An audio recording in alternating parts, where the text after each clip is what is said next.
spirits. Certain cities are controlled by spirits of indifference. They have religious spirits, and they set up regional dominions and territories and control, and you can't really be free until you come against that demonic influence over the region. Look at somebody and say, we got to get the whole thing out.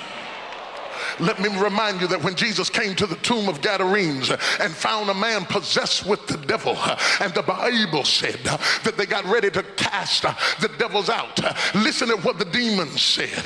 They said, suffer us not to leave the region. We don't mind leaving the man, but we don't want to leave the territory, because we got something going on in this territory, and we want to hold this territory down. And so they said, we don't care if you put us in pigs, as long as we don't leave the region. Now let's go deeper. Can I preach this thing? What I want you to understand is that Satan has a highly organized operation against you. That demons are not disorganized and they are not chaotic. When they come against you, they come in order. They come, the Bible said when Jesus got ready to cast the demons out, said, what is your name? The demon said, we are legions. Legions means we are regimented. We are organized. We march together. You must understand this, that when Satan marches, he marches in a spirit of unity. I would remind you that when they accused Jesus of casting out demons by the power of Beelzebub, he said, oh no, Satan has a kingdom, and Satan's kingdom is not divided. For a house divided against itself shall not stand. I would also remind you that from Genesis to Revelations, you will never see a demon fighting with another demon. You will never see a principality fighting with another principality. From Genesis to Revelations, you will never see a witch fighting against another witch. It's only when you look at church folk that you see preachers fighting against preachers, and churches fighting against churches, and Baptists fighting against Methodists, and Methodists fighting against principalities. It's because we don't understand order. Order. We got to get some order in the house of God. We got to get rid of every chaotic, wild spirit that's out of control, because disorder is a work of the enemy. God is not the author of confusion.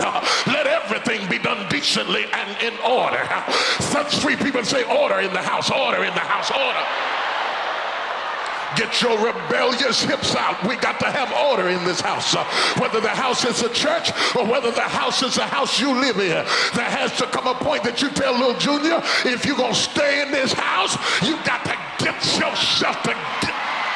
As for me and my house, we will serve the Lord. Can I go deeper?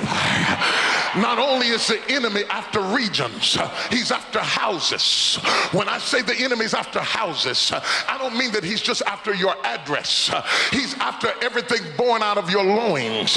When the enemy sends a curse, he either sends it to a city or he sends it to a house. The house of David, the house of Issachar, the house of the Johnsons, the house of the Jakeses, the house of the Longs, the house of the Wilsons. That's why you see certain spirits that run through certain houses.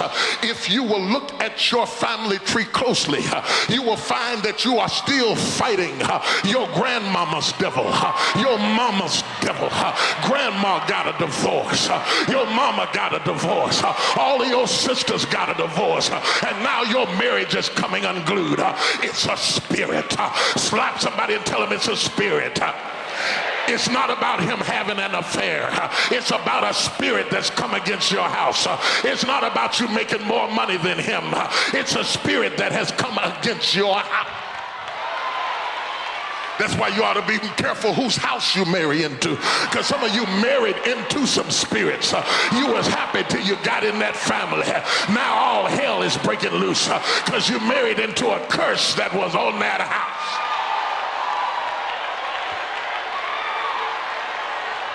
Your children come up with something that you ain't never thought of doing before, but somebody in your husband's family knows what's going on because you tied your children into a system that you don't even understand.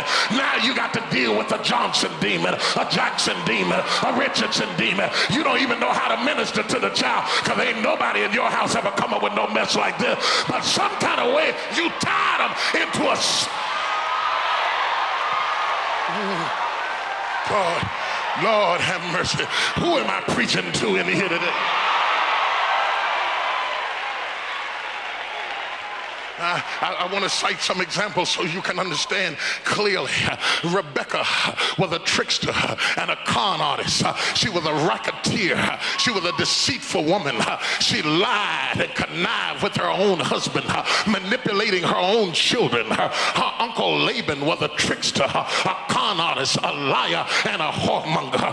Her son Jacob was a trickster and a supplanter and a con man and a rouseabout, because when the demons get in the family, it says, suffer us not to leave the region. I want to remind you of David, dysfunctional from Jesse on down, ostracized by his father.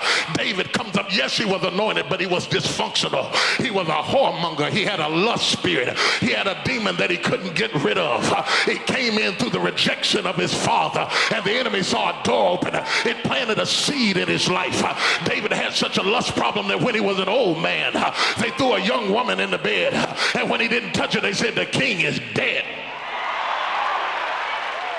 No wonder then that his son Absalom was deceitful and treacherous, and Amnon raped his daughter Tamar, and Solomon had so many strange women that he lost control of the kingdom because there was a spirit in the house. Oh, I can't just spend time talking about Jacob and talking about David. What is this mess going on?